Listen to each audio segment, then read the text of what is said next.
नमस्कार, बहुत स्वागत है आपका। आप देख रहे हैं हम और छत्तीसगढ़। मैं हूं आपके साथ ऋतु ज्ञानवानी। रायपुर से बड़ी खबर की बात करेंगे। मोहन मरकाम के पत्र को शैलजा द्वारा निरस्त करने पर तंज कसा गया है। पूर्व मुख्यमंत्री रमन सिंह ने कांग्रेस पर तंज कसा। अभी तो शुरुआत है। सत्ता का संघर्ष और संगठन के साथ टकराव कांग्रेस को ले डूबेगा। कुमारी शैलजा की लगातार बैठक पर भी निशाना साधा है।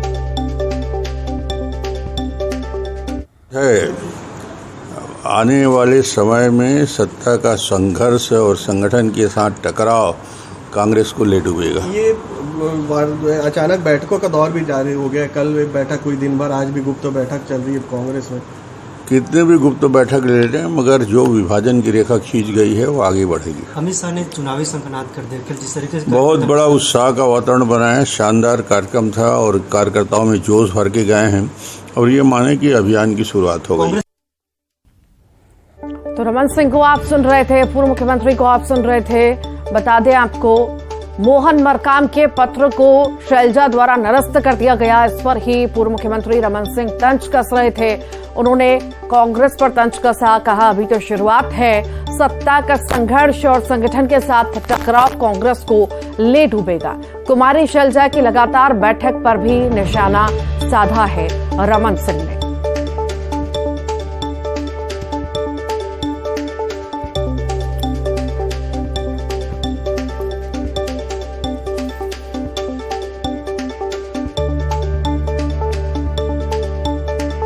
और बीजेपी विधायक रजनीश सिंह हमारे साथ जुड़ गए हैं। रजनीश जी, बहुत स्वागत है आपका न्यूज 18 एमपीसीजी में। आखिर किस तरह से देखें ये मोहन मरकाम के द्वारा जो पत्र लिखा गया था, शैलजा द्वारा निरस्त कर दिया गया है? देखिए, ये हम लोग पिछले 4.5 साल से कह रहे हैं कि कांग्रेस में वन मैन आर्मी चल रहा है। ये चाहे सत्ता हो चाहे संगठन, सिर्फ एक आदमी वहां फैसला कर रहा है। मंत्री लोग भी हैरान परेशान है। संगठन का तो कुछ चल ही नहीं रहा है। और माननीय मोहन मरकाम जी कुछ करने जाते हैं तो पहले तो उनको हटाने का प्रयास कांग्रेस द्वारा किया गया। आप लोग के माध्यम से ही टीवी में हम लोग को पता लगते रहता है। और अभी उन्होंने जो नियुक्ति की थी वो भी उनको नहीं करने दिया गया संगठन के काम में। तो कांग्रेस में जो घमासान मचा हुआ है पिछले 4-4.5 साल से, वो धीरे धीरे अपने चरम की ओर बढ़ रहा है। और देखेंगे कुछ दिनों पश्चात छत्तीसगढ़ में इनका चरमोत्कर्ष पर होगा। इनका आपसी लड़ाई झगड़ा विवाद लगातार हम देखते आए हैं और ये होके ही रहेगा छत्तीसगढ़ में। ये तूफान से पहले की खामोशी दिख रही है। रजनीश जी, रमन सिंह का बयान आया, उन्होंने कहा है कि सत्ता का संघर्ष और संगठन के साथ टकराव कांग्रेस को ले डूबेगा। ले डूबने की जो बात कही जा रही है, हम ये कहीं ना कहीं टकराव तो बीजेपी में भी देखते आए हैं ना, बहुत ज्यादा। नहीं, बिल्कुल। आप एक भी उदाहरण बताइए कि भारतीय जनता पार्टी के 15 साल के सरकार में कि अभी हमारे विपक्ष के रूप में रहते हुए कहां पर कोई टकराव हुआ है। माननीय मोहन मरकाम जी प्रदेश के अध्यक्ष हैं, माननीय विधायक हैं।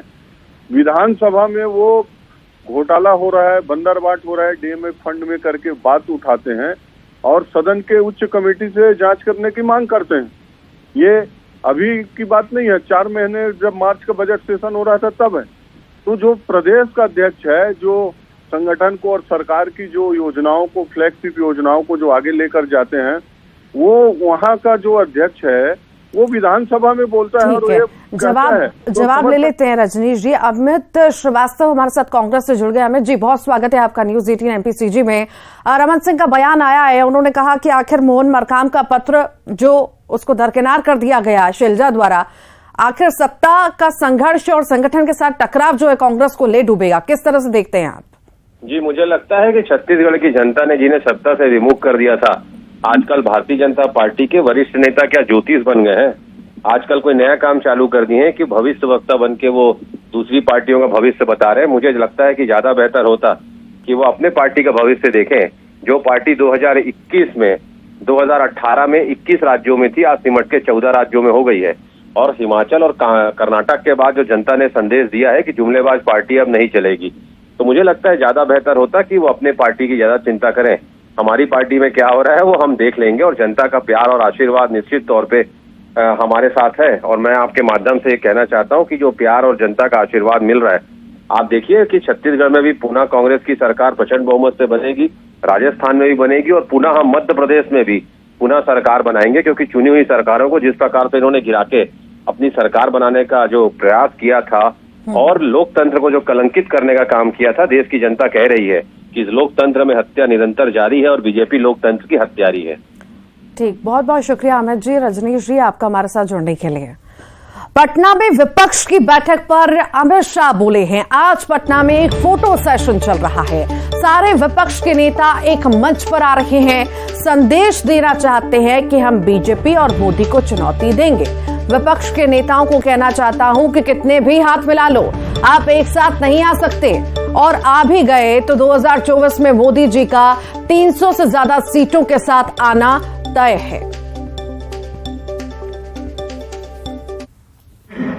एक फोटो सेशन चल रहा है, सारे विपक्ष के नेता एक मंच पर इकट्ठा हो रहे हैं और संदेश देना चाहते हैं कि हम भारतीय जनता पार्टी को, एनडीए को और मोदी जी को चैलेंज करेंगे।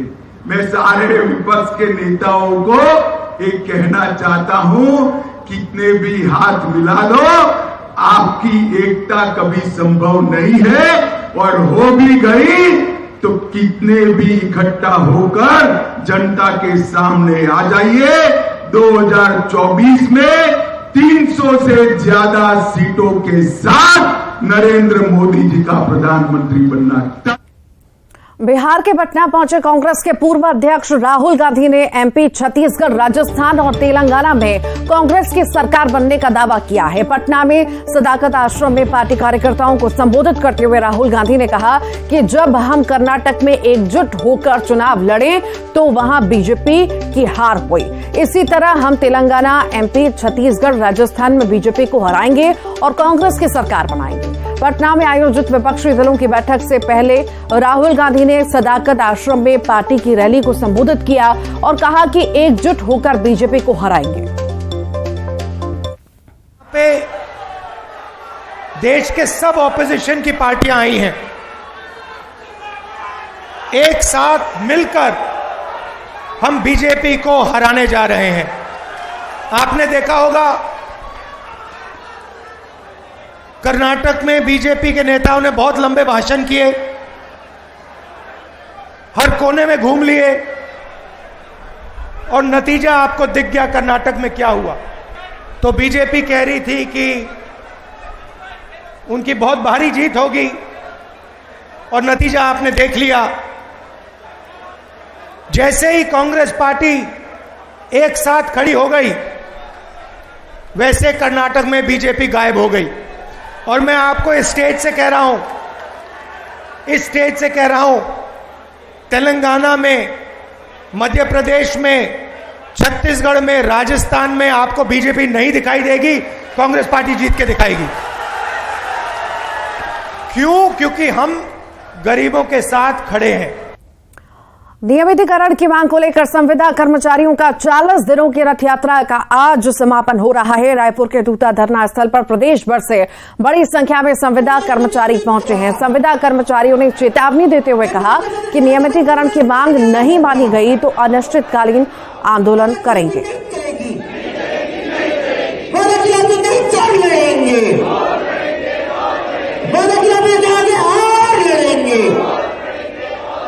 नियमितीकरण की मांग को लेकर के आज तूतानावा रायपुर में आप देख सकते हैं छत्तीसगढ़ सर्व विभागीय संविदा कर्मचारी आंदोलन पर है और आज से एक नया आंदोलन का शंखनाद करेंगे और लगभग 3000 किलोमीटर की पद यात्रा करके यहाँ पर पहुंचे हैं। क्या उनकी मांगे हैं, हम सीधा उनसे बात करते हैं और क्या उनकी मांगे हैं, किस तरह की रणनीति रहेगी, क्या मांगे हैं आप लोगों की।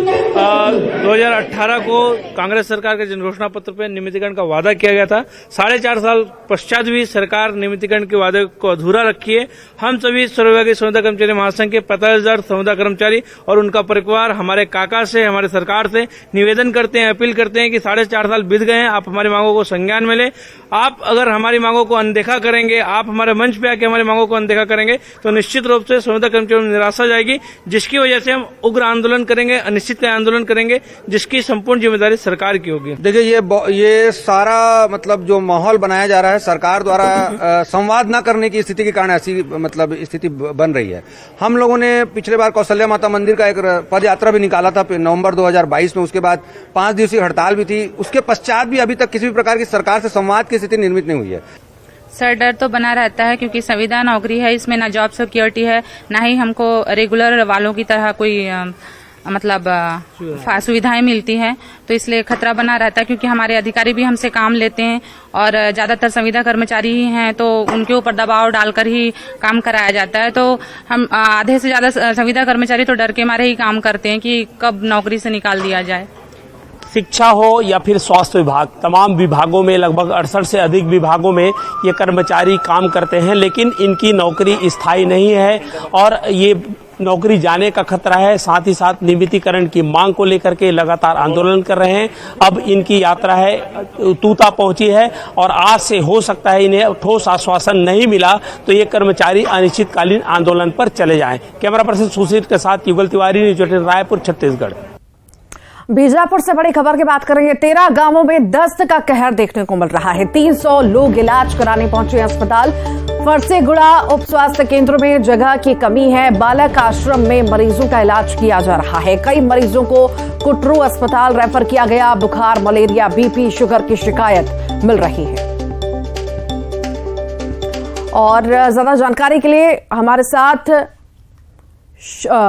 सतीश जुड़ गए हैं। सतीश, तस्वीरें हम देख रहे हैं कि किस तरह से कहर जो है डायरिया का देखने को मिल रहा है।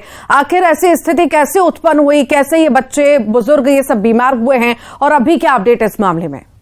जी, आपको बता दूं कि जैसे ही मानसून ने दस्तक दी है, जिसके बाद जो है बस्तर के इन इलाकों में, खास करके दक्षिण बस्तर में बीमारियों का जो प्रकोप है वो शुरू हो जाता है। और फिलहाल जो खबर है वो बीजापुर जिले के फरसेगढ़ उप स्वास्थ्य केंद्र के अंतर्गत जो है करीब 13 गाँव जहां पर उल्टी दस्त का प्रकोप है और जिसमें करीब 300 ग्रामीण जो है प्रभावित हुए हैं। और फिलहाल जो है जो प्राथमिक स्वास्थ्य केंद्र है कुटरू का, वहां पर कुछ लोगों को रेफर किया गया है।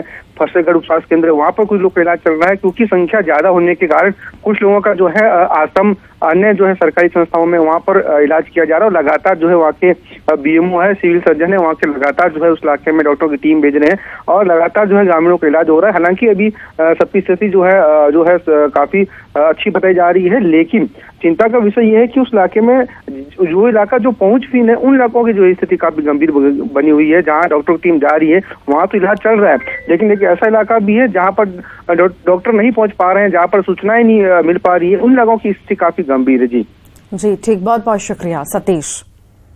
कोरबा से बड़ी खबर की बात करेंगे। रंगदारी मांगना युवक को महंगा पड़ा है। रामपुर इलाके के पास युवक की पिटाई की गई।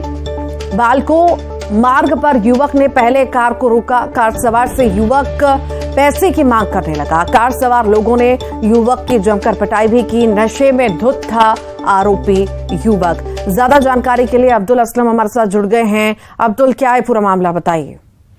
जी, आपको बता दूं कि रामपुर थाना क्षेत्र के ये बालको मार्ग में ये घटना सामने आई है, जहां पर युवक नशे की हालत में कार सवार लोगों को रोकता है, उसके बाद उनसे रंगदारी की मांग करता है और जब उसका विरोध लोगों द्वारा की जाती है उसके बाद उसकी हरकत को देखते हुए कार में सवार लोगों ने उसकी जमकर पिटाई कर दी और आसपास जो मौजूद लोगों ने इस वीडियो को बनाकर सोशल मीडिया में वायरल कर दिया। इस पूरे मामले को लेकर जो है पीड़ित पक्ष है वो उसने शिकायत की है रामपुर थाने में और इस मामले की जांच की जा रही है। ठीक, बहुत बहुत शुक्रिया अब्दुल। दुर्ग जिले के वैशाली नगर विधानसभा से लगातार 2 बार से विधायक रहे विद्यारतन भसीन का लंबी बीमारी के बाद निधन हो गया। रायपुर के एक प्राइवेट अस्पताल में इलाज के दौरान उनकी मौत हो गई। बीजेपी विधायक के निधन की खबर के बाद राजनीतिक गलियारों में शोक की लहर है। बीजेपी ने दुर्ग संभाग के आज के सभी कार्यक्रम रद्द कर दिए हैं। उनके गृह जिले दुर्ग में उनका अंतिम संस्कार किया जाएगा। विद्यारतन भसीन लंबे समय से दुर्ग जिले की राजनीति में सक्रिय थे। 2005 में बीजेपी से नगर निगम चुनाव में बड़ी जीत हासिल की और मेयर बने। इसके बाद 2013 और 2018 में लगातार वैशाली नगर के विधायक बने। दुर्ग जिले से बीजेपी के एकमात्र विधायक थे विद्यारतन भसीन। बीजेपी के साथ कांग्रेस नेताओं के बीच भी उनकी अच्छी पैठ थी। भिलाई के रामनगर मुक्तिधाम में आज उनका अंतिम संस्कार होगा। अंतिम संस्कार में प्रदेश बीजेपी के सभी बड़े नेता शामिल होंगे।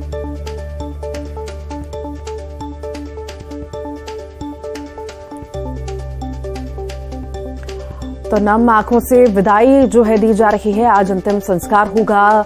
विधायक विद्यारतन भसीन का अंतिम यात्रा निकली है। अंतिम यात्रा में भाजपा नेता शामिल हुए हैं और इस पर शोक जो है सभी व्यक्त कर रहे हैं। मुख्यमंत्री भूपेश बघेल ने भी शोक व्यक्त किया है।